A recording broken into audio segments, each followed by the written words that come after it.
Martin, Vice Chair. We'll just go through the usual housekeeping things first. So in terms of fire drill, we're not expecting a drill. So if you hear the alarm, it's a real thing. So just head out that door into reception and then into King Square. Toilets in reception should you need them, and there's water available on the table and then please do help yourself if you need to. So this meeting is a hybrid meeting, and that means that the committee members are present in Bridgewater House, and the meeting is also available online via Teams. Please note that the meeting is being recorded. Can I remind all of those in the room to turn off your mobile phones, or to turn them off or to silent, please.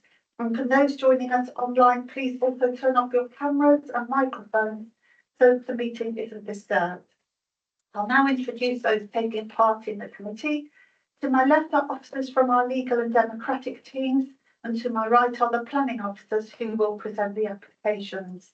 On the wing to the table are the councillors who will debate and decide it's just one application today.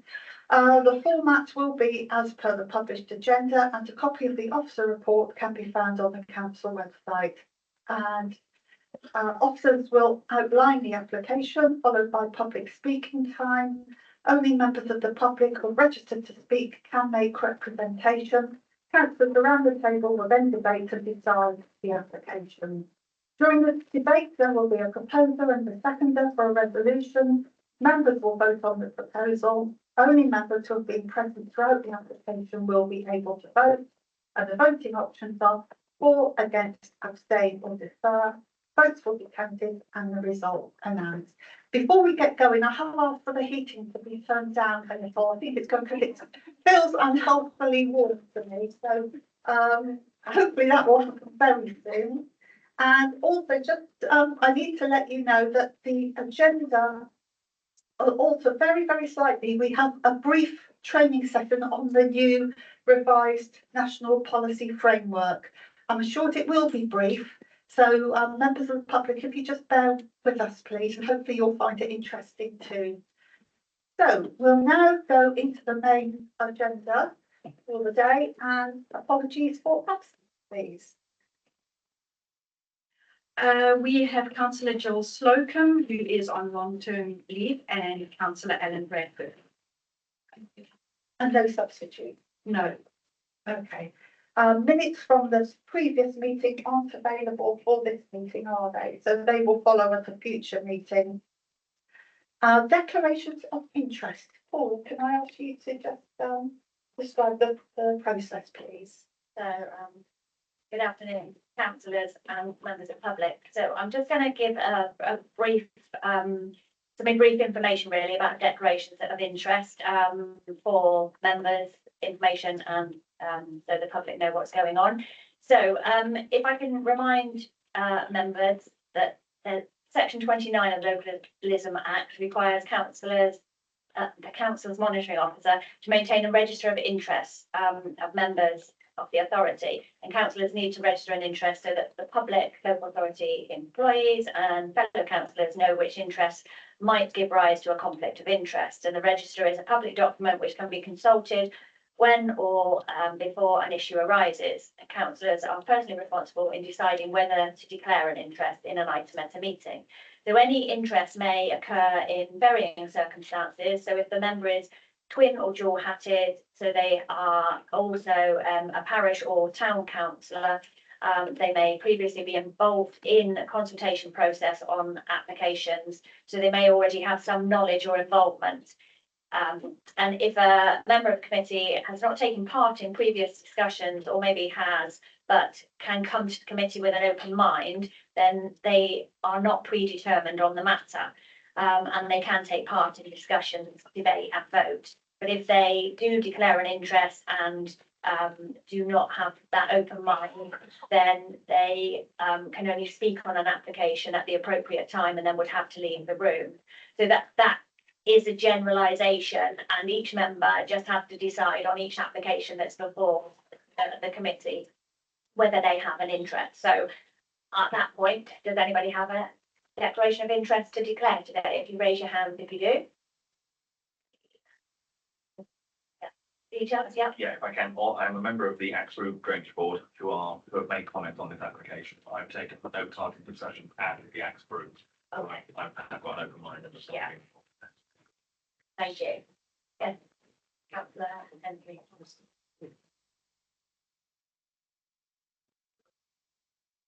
Thank you, Chair. I too, I'm a member of the Axborough Drainage Board. I've taken no part in any conversation with anybody.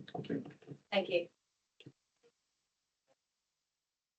Thank you. I don't have a direct relationship with this case, but it is in my patch, and I've been aware of its progress, although I've taken part in no conversations, and I remain open-minded about it.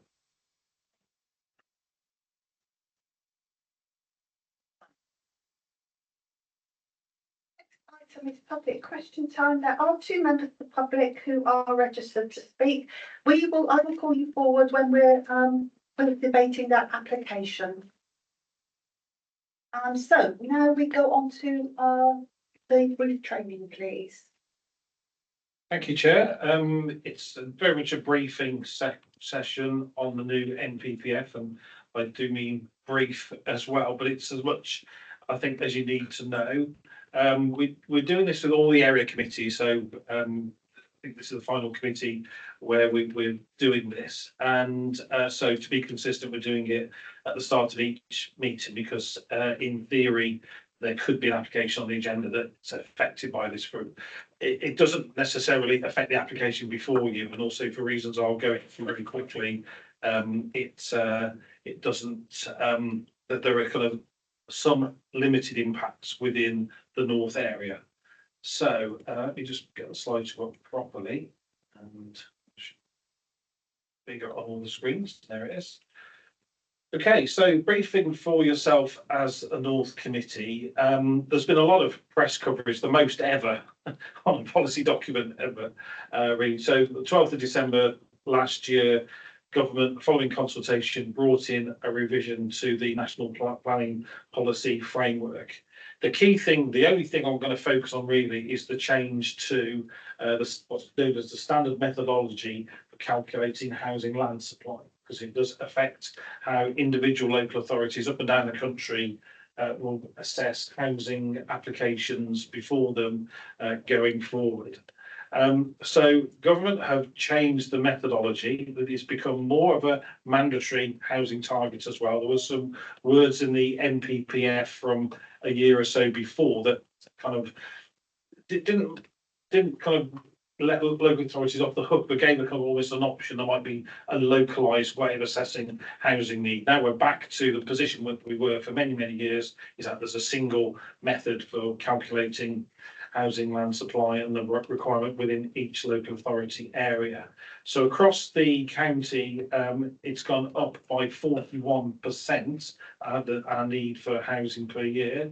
So from 2669 to 3769, I should say I will circulate this after the meeting, so you don't need to take notes if you don't want to. So it's 41% increase. So it's a significant increase. There are significant increases up and down the country. There's a neighbouring authority that's gone up 100%, but some have gone up much more than that. So it has had a significant impact. At the moment across the county, Somerset has a housing land supply figure of just over 3.5 years. The magic figure is 5. Now it is subdivided within Somerset because of the 5 district level local plans, and you'll be aware that south and the east areas have been below a 5-year housing land supply figure for a little while, and in recent times west and north have been above the 5-year housing land supply. The way this happens is through paragraph 11 of the NPPF. Let me get to it. So and this is where it says that in assessing development for housing, it says where there are no relevant development plan policies, or the policies which are most important for determining the application are out of date. So, and this is where out of date, what does that mean? It includes when a local authority area does not have a 5-year housing land supply. So now in West, that has changed. It's gone below 5 years now. So those policies in terms of the principle of development are seen as out of date. So there are applications going through the process. There's even an inquiry that started today on an appeal where this will be a big issue. I won't comment any further on that today. Within North, though, this hasn't had that impact, and I will talk about that a little bit more as well. So it says where, if a local plan is an out of date because we've gone below a 5-year housing land supply, we should be granting permission. And it's what's known as the tilted balance, i.e. there's a bias towards granting permission. And it says, unless there's two things. One is the policies within the national planning policy frameworks that protect areas or assets of particular importance. And this is a whole range of things. It can include habitat areas, green belt, national landscapes, areas subject to flooding, heritage assets as well, and that they provide a strong reason for refusing the development proposed.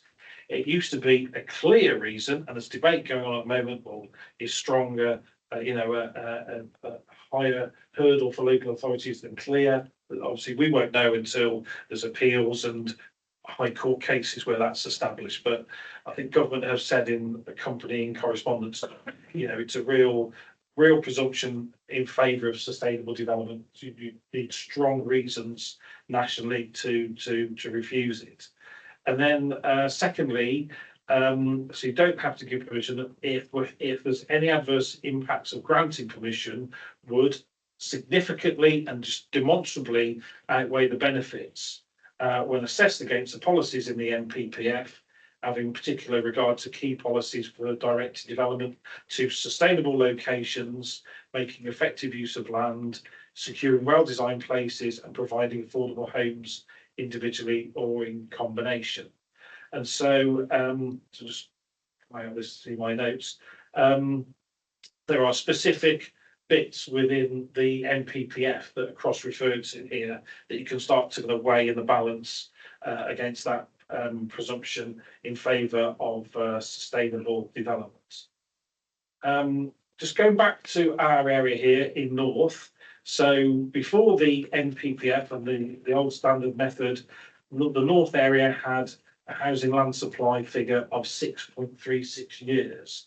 That's now gone down to, I would say, between 5 and 5.5. There has been like an independent view of this that needs verifying that it's at 5.4. So the starting position is we're not automatically applying the tilted balance on housing developments that come forward to the committee, which is a good position to be in. However, it's close enough to 5 to be sure that there will be challenge around that. But the councils, so the officer advice to you, the starting position will be we have a 5-year land supply. It's and so that tilted balance does not apply. So in a lot of the kind of the practice within this area of deciding housing applications, aside from whether it's allocated and things like that, the application of the NPPF hasn't changed significantly, but we will come under a bit more challenge around that. We will, you'll obviously see that in reports as we bring them forward when that happens. It came into effect on the 12th of December, so it affects any application that's in the system. That can range from applications that we're bringing to you for the first time, but also applications that might have received resolution to grant months and months ago, but the Section 106 agreement hasn't been completed. So since the 12th of December, we've been doing a health check on every application that leaves the organisation in terms of has the NPPF changed that, and there really haven't been many at all, but it's a check that we have to do. So it's one of those things where it's happened during the life of an application, so have to apply it straight away. It's not, for example, the same as biodiversity net gain, which didn't apply when applications were registered before a certain date. Most planning considerations are live on the day that they happen. So this is one of those as well. So the final thing is there's a list there you've got no chance of reading, but it's this is where it will help when I circulate it. There's a link to a whole host of other things because all the talk has been about the NPPF. There's various associated guidance and other things in there as well, including the planning reform working paper on planning committees. So there's stuff that you may have read already, but that will give you links to all of those documents. And obviously we can try and answer any questions on that, you know, when you have them. So thank you, Chair, for bearing with me on that. I hope that was useful. And like I say, I'll circulate the presentation to members at the end of the meeting. Excellent. Thank you very much. That's really helpful. Does anyone have any questions before we, I'm sure there may be as time goes on and once we've absorbed the information a bit more. Councillor Dunlop. Just one general one, which is, you mentioned the drop from 6.36 years down to 5 to 5.5. Is that because you've taken into account the fact that we now need to deliver more because the target has gone up? That's right, yeah, because I think the target's increased. So yeah, what we've got, what we can demonstrate as being deliverable is a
5-year supply. They can't say, well, it's nearly a 5-year supply, so no, we're going to put more pressure on.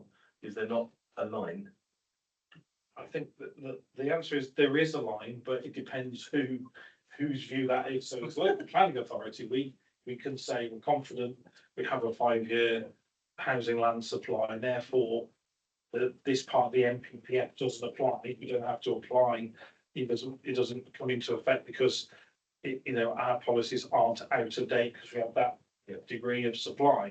And an applicant can disagree with us. Ultimately, you will make the decision on that. Of course, an appeal then could be lodged, and then the decision maker then becomes the inspector appointed by the Secretary of State, and that inspector will take their own view on whether indeed the area has, well, first of all, whether the area has a 5-year housing land supply, and this inquiry that's happening just down the road, there's got sessions where they're going to crunch the numbers and maybe come to an agreed figure or agree to disagree.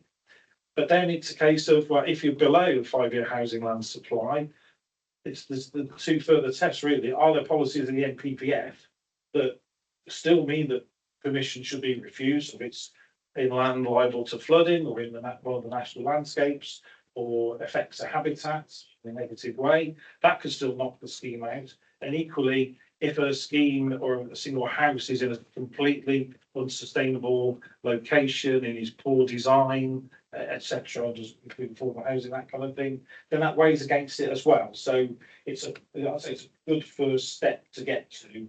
But even then, if we've not got a 5-year land supply, if ever that view's taken, there's still that balance. It's still a balance, but it's still a balance. Thank you. Thank you, thank you. I don't think there are any further questions, so we'll go back to the main agenda. Are we all right with connection, Debbie? Yeah. Lovely, that was good timing, thank you. So, oh, sorry, Councillor Bruce. Sorry, I just wanted to apologise for my late entry today, but parking is particularly difficult at the moment with the works going on. I might have missed it, but the minutes of the previous meeting, did you say earlier that they're not available? They're not available. Okay, was it? Thank you. So we go to planning application regarding Recruit Retreat, which is a variation of conditions. Louise, would you like to take us through, please? Yes, thank you very much, Chair. So this is an application for variation of conditions 2 and of planning permission. The approved plans listed in Schedule A, and to revise the farm stay elements with the change of use of consented calf building to ancillary store and rest area. So this is land at Rookery Retreat on Northwick Road, Mark.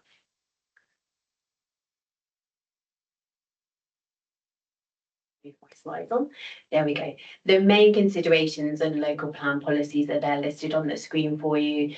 These include really of key importance for today's consideration, the countryside use and the tourism policies for the related ties for the farm stay elements of this proposal.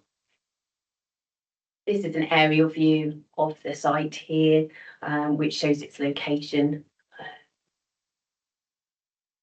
And the site itself, a bit more sort of zoomed in there, and the wider site, as you can see on the right hand side, and the red line application site on the left. And these are some photographs of the site itself.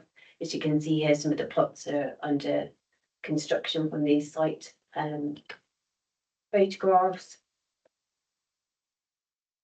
And the main access route there into the site. So the planning history here is quite relevant, partly because the actual description of the planning application is somewhat confusing, and that's partly bound by our requirements in terms of new planning applications coming in. So please bear in mind in your considerations today and any discussion that the original application was approved there back in 2017, and that was for the farm stay tourist development consisting of the erection of 9 holiday cottages and the associated sort of landscaping, parking and access, and the ancillary agricultural buildings. There was then a further section 73, as we call it, to amend conditions and vary details, which was granted in 2019. And this was to revise some of the layouts of the plots, 2, 5, 8 and 9, and to provide 3 bedrooms for those plots instead of 2. So what's before us today are the amendments to approved drawings, which are listed under condition 2, and are set out on the screen there. They include a sort of variety of changes there. Basically, what we are omitting now, what's proposed to be omitted, is the pig pen area. The calf housing shelter is moved on the site. And then we've got the previous 1 pond, which is going to be separated into 2. And there's some plot elevational changes proposed, and the addition of an emergency service access within the site. And then condition 3, which ties the requirements for the farm stay elements to be in place prior to the occupation of the holiday cottages, is amended excuse me, sorry, to reflect the updated layout plan. These are side by side. I know you can't see the details there, but the yellow highlighted proposed revised layout on the right hand side just shows the location of the differences. So top left, we have the new calf area. We have the emergency access road, as you can see on the right hand side layout. The two ponds in place of the one, and then at the bottom of the site there, the previous calf building to be the welfare building there. Again, here there's the approved calf shed, which will be proposed to be replaced by the staff welfare building. Very similar in scale and size, as you can see from the drawings on the screen. And this is the proposed new calf housing building. And then these are the changes to the elevational drawings for plot 1. As you can see, a porch has been added to the front elevation, which is the top left-hand elevation there. The approved plots for 2 to 5, again, the variations there are very minimal in terms of the officer view on these. And plots 8 and 9, the elevational changes there. So the main considerations here are that the principle of the tourist accommodation associated with the farm stay element, which was established by the previously approved permissions, is acceptable. Condition 3 secures the farm stay elements to remain and the completion of those prior to occupation of the tourist accommodation. And the variation to the farm stay elements replaces the pig enclosure with a calf enclosure, and replacement of the previously approved calf enclosure with the staff welfare facilities.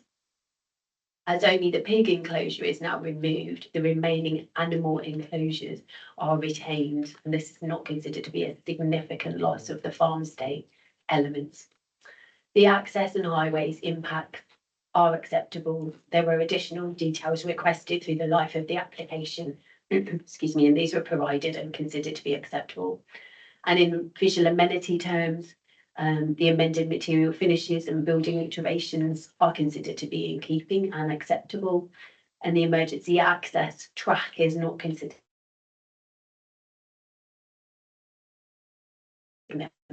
due to the landscaping scheme and sort of limited public viewpoints. The surface water management issues are acceptable. The IDB, Internal Drainage Board, have recommended a condition to secure a revised surface water drainage strategy within 3 months of approval if the permission is granted. So that condition is before you recommended. And the impact on heritage assets, we have no objections from South West Heritage. So the conclusion is the proposed amendments would not significantly alter the farm stay elements.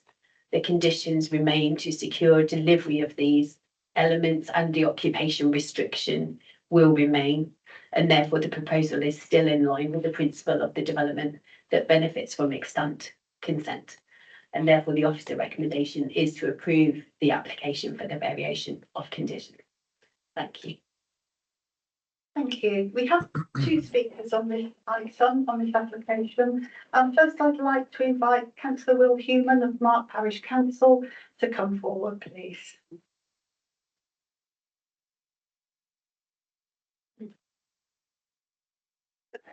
You've got 3 minutes, and use the microphone, please, and let us know when you're ready to start.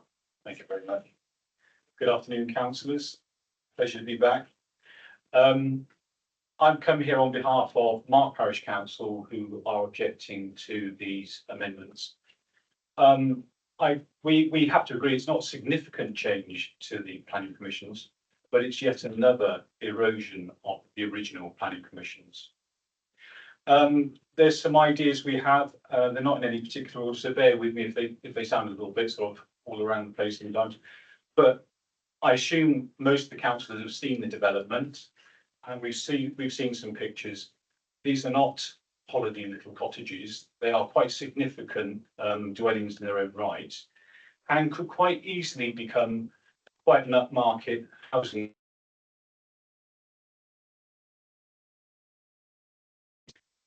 These may be minor changes, but the parish council consider them as an ongoing plan to result in residential property status change. So it's little by little, erosion by erosion. TDI properties purchase the property areas with the permissions on them, knowing full well what those permissions were. So to come back on the second occasion to change them with yourselves does seem a little disingenuous. You gave the permissions of this substantial estate with proviso that there would be some form of farm stay link, and you made that link to protect this greenfield site from being just another residential development to be either rented out or sold. On the cladding front, minor issue, we don't think the cladding should be replacing the wood cladding because it wouldn't look as good. When it comes to the calf units, obviously they're not going to contain any calves anymore. There's not going to be any pigs anymore, but if there were, who was going to manage that? Because there's no farm link to this anymore. I will rush along towards the end because I'm not looking at the time. I've come before the committee before arguing to remove things like agricultural ties from houses which were either accepted or declined.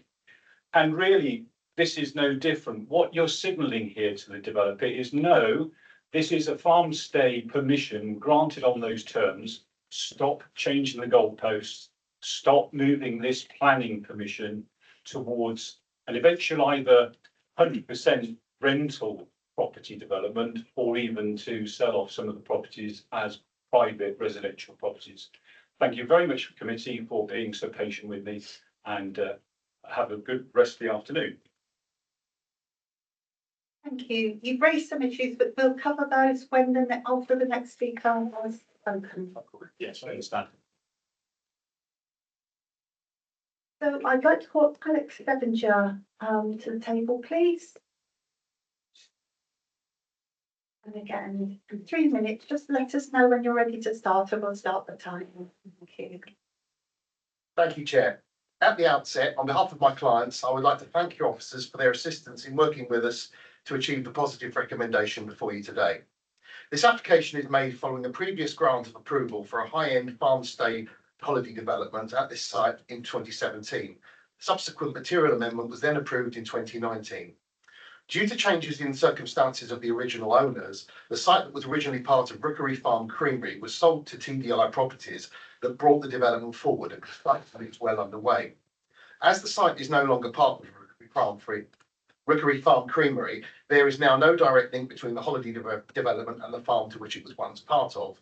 There is therefore a need for a store and welfare facility for staff to be provided on site, which was originally not required. This proposal looks to amend the various farm stay elements, primarily consisting of a change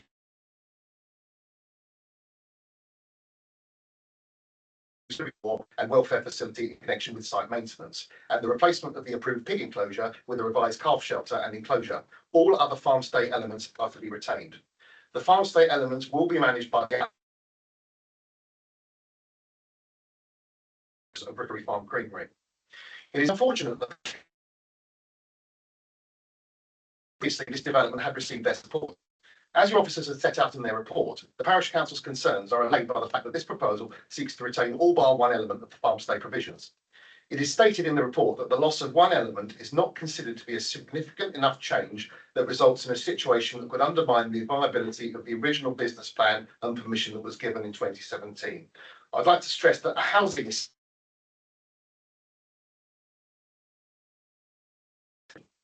In addition, there is a condition which requires that accommodation be used for holiday and tourism purposes. This is not being changed by the application, so the concerns of the Parish Council are therefore addressed. Refusal of this application would not address the Parish Council's concerns. As is set out by your officers, they are content that the design and layout of the revisions is acceptable.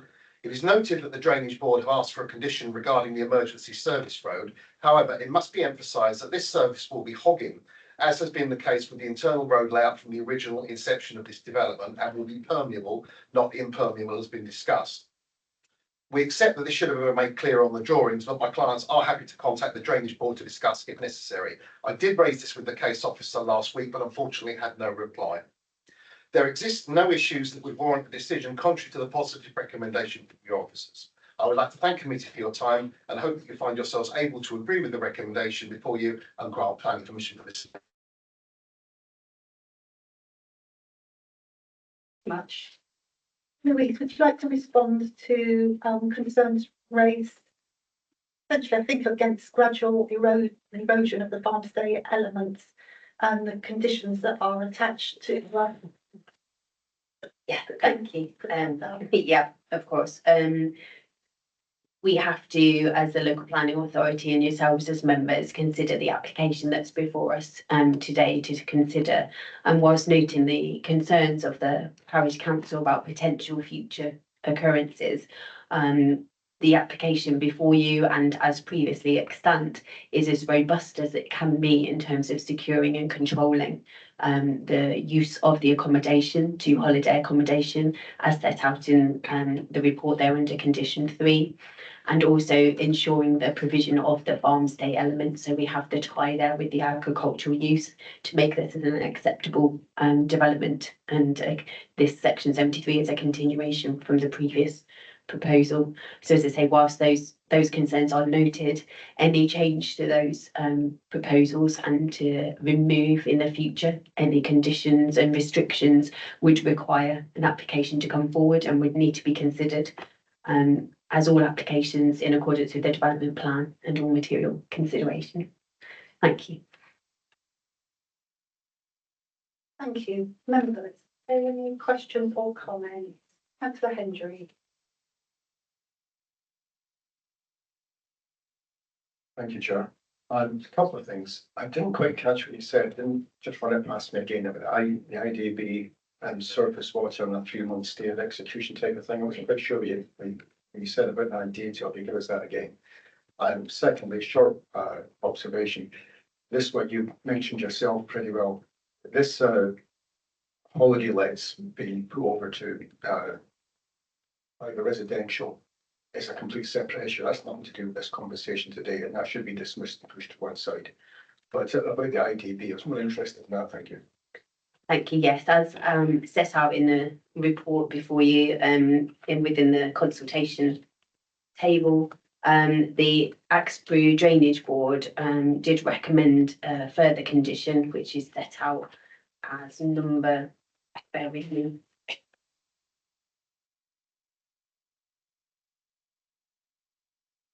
Number 6 at the end of your report, because the proposals will increase, as they are saying, the impermeable area of the site, and therefore they've said that since the approval of the previous surface water drainage scheme on the previous site, because we've now got the new emergency access road as part of these plans, the circumstances have changed now, and so they are seeking a new surface water drainage scheme within 3 months of the application date or the permission date. Thank you. Councillor Bruce. Thank you. Can I just have a bit more information about the wildlife pond? Specifically, is this a pond that was already existing on the site? Has it been created previously? Is it one that's been created and is now being partly filled in and it's becoming two? What wildlife is there? Has it been assessed? Is it going to have a negative impact on the wildlife? It's quite a lot of there. Sorry.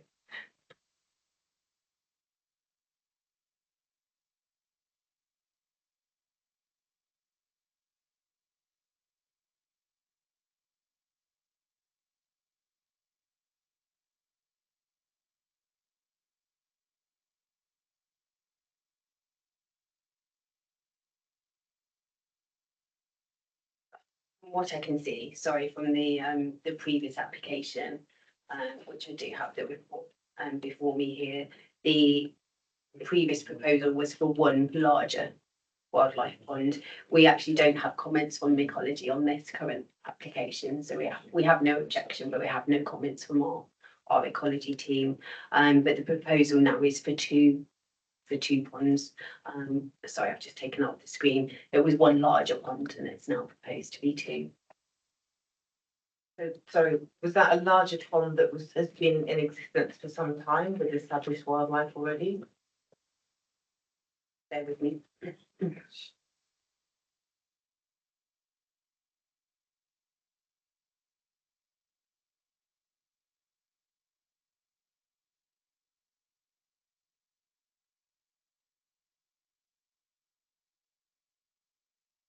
I'm afraid I can't confirm that. I think we are taken from the previous report that that was always a new proposed pond, and on the previous application, we do have no objection from ecology, which was the one granted in 2018. Can I just say, just noticed the agent is, I think, able, I don't, it's not usual for us to come back, but because there seems to be a gap in information here, I will allow it on this occasion. Thank you. I'm well aware of protocol and I really appreciate this. To answer the question, the site was originally a field, no pond. The proposal was for one larger pond. It's now going to be two instead of one, but there was never a pond there originally. Thank you.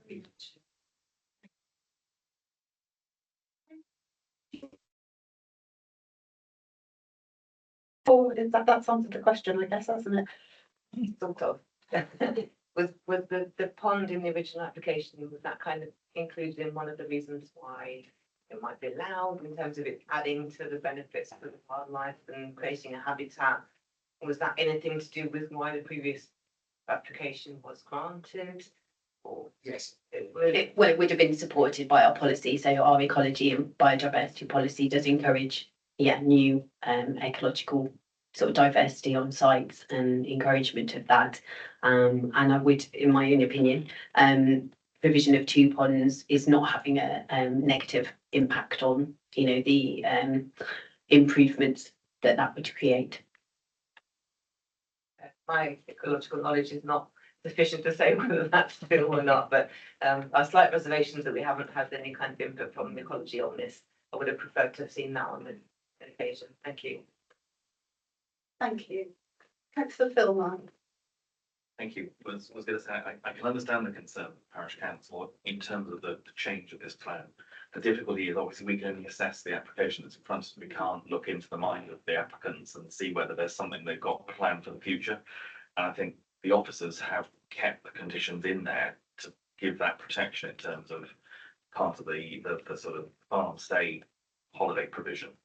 And as it has been mentioned, I think by the officers and at least one of the members, were that to change, we would need to see another planning application, which would need to justify itself as to why this wasn't putting residential properties in the middle of open countryside, miles away from a development boundary. But that's another application. It's not the one that we can decide today. So as I say, I totally understand where the parish are coming from, but I don't think we've got anything that we can get hold of on that. Just one question I did want to ask in terms of, obviously we've seen the removal of the pig shed and the moving of the calf shed where that was. Within the condition we've got, it seems to say that the buildings themselves have to be created to facilitate those uses.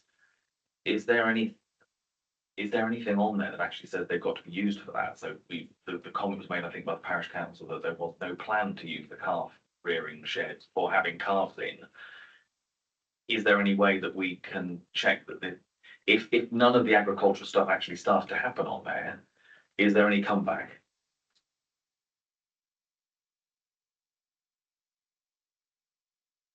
I'm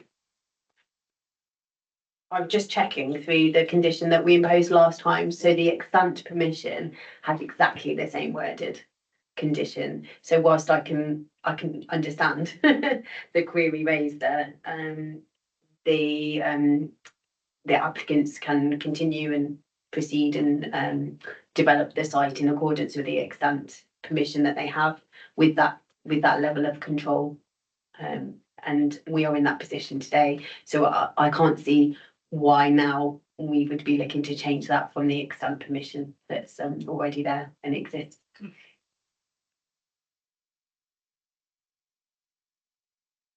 Councillor Martin. Yes, thank you. I was going to ask the same question as my colleague.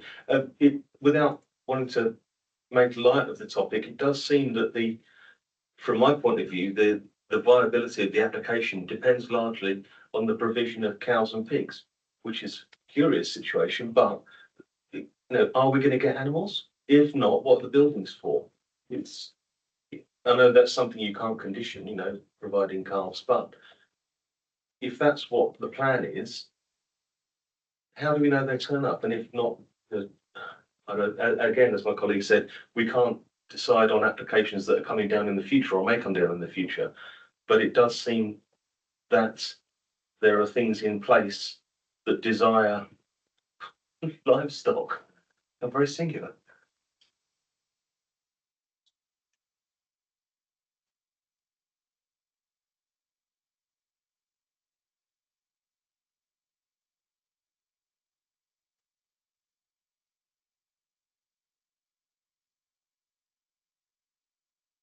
I think I can only advise here that much to my in terms of the sort of officer opinion here, that our hands are very much tied by the previous and the extant planning permission that exists here.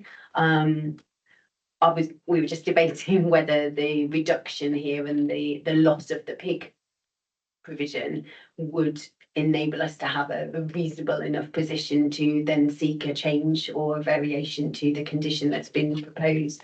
But I don't think it does. I don't think it meets those tests, I'm afraid. Obviously you're entitled to come to your own conclusion on that, but and I think as we've heard in front of us today, the intention, you know, as verbally reported to us, the intention is that those will be brought forward, and that I wrote down here, they will be in association with the farm next door. The intention is that those will be provided. Thank you. Councillor Hendry. Thank you, Chair. This whole conversation about pigs and calves and shed, we could talk about that all afternoon, to be honest, but quite honestly, the whole thing itself is not a complicated application in any way at all. They're supplying a service, it's good. It's not actually causing anybody in the village, as I can see, any major problem whatsoever. I watched the whole presentation, happy with that, listened to all the comments from everybody, includes the public gallery. On the balance of probabilities, it's good, should go ahead. I want to bring forward the officer's recommendation to grant permission. Thank you. Thank you. I just point out conditions 2 and 3. Condition 2 does seem to protect the animal element of it, in that the holiday cottages approved shall not be occupied until the farm stay elements have been completed. Condition 3 makes clear that the holiday cottages shall be occupied for holiday purposes only. So hopefully that protects the things we've been talking about. I mean, that's where we're proceeding on that basis. So we have a proposal, thank you, Councillor Hendry, to grant permission as per the officer's recommendation. Do we have a seconder? Councillor Bolt, are you seconding? Yeah, you said. Thank you. So we've got a proposer and a seconder to grant permission as per the recommendations and conditions. All those in favour, please show. That's not unanimous.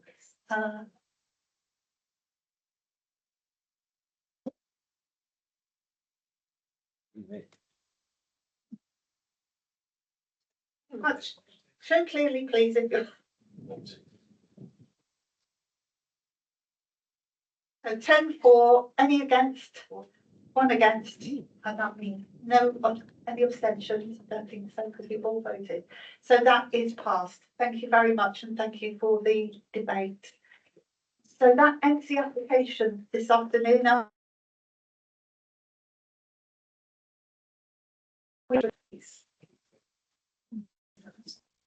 Thank you, Chair. Back to me again. The appeal report sets out 2 have been received since your last meeting, 2 appeal notices of appeals and 2 decisions. So I'll just go through, just talk about the 2 that have been received to date. The first one relates to 6 Brook Lane in Catcott in Bridgewater.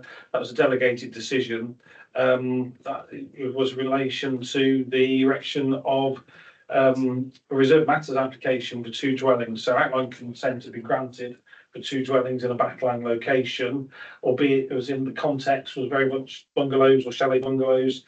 The 2 that were proposed in terms of details were full-blown 2-storey dwellings, so they were refused under delegated powers. So that appeal will all be about the scale of the proposed units and the character of the area. So we'll see what the planning inspector says on that one. The second one will be familiar to the committee because I think it's a decision that you made back in July last year, and this was the proposal at Rookery Manor. There was a couple of applications there. Certainly the one that's been appealed against was to change the use of agricultural land to the south of the site to 14 additional holiday cabins. And of course, there are some there already. The officer recommendation was to approve. It was debated at committee, and members had 2 main concerns. One was about the visual impact because it was increasing the built development outside of the existing character of the site. And then the other one was the potential impacts on the amenity of occupiers of those cabins with regards to the bund along the motorway, sort of reducing in height or almost becoming non-existent really. So that's in as a written representations appeal. So again, we'll report back on how that appeal goes as well. So then in terms of the 2 decisions we've received, they both relate to delegated decisions. The first one was at 17 Liberty Place, Bridgewater, erection of 2 dwellings. This was a case where I think 2 dwellings had been granted permission anyway within the grounds of the property. This was one of them I think had been built out or at least commenced. This was a proposal to almost use the footprint of the remaining dwelling to build 2 more dwellings. So they'd subdivide the built form into 2, and they'd have, as a result of that, because it was quite a constrained site, very limited garden space around it as well, and the relationship with the vehicle access and parking of the dwellings already on the wider site would be quite contrived. That was refused due to the impact on the character and the appearance of the area, and the fact that the occupiers would have unsatisfactory living conditions in terms of their private amenity space and noise and disturbance from vehicle movements. That was one where the planning inspector agreed with the council 100% and dismissed the appeal. And then the final decision related to the erection of a single dwelling at Dunweir, and that all hinged on could the applicant demonstrate a local connection, because it was outside of the recognised settlement. Could they demonstrate a local connection? They had made a case during the application process, but that wasn't accepted by council officers and permission was refused. They made the same and a bit more additional information during the appeal process. It was all through written reps again, but the planning inspector felt that the appellant had not demonstrated a local connection in accordance with the relevant supplementary planning guidance, and also it was in an area at risk of flooding, and that a sequential test, which would have to look at the whole of the former Sedgemoor area, had not taken place. And so in combination, the inspector felt that planning permission should not be granted. So a kind of 100% success rate for the council in those 2 matters. So that's the report this time around. Happy to take any questions if members have any. No, it doesn't look like there are any questions. Thank you for that report.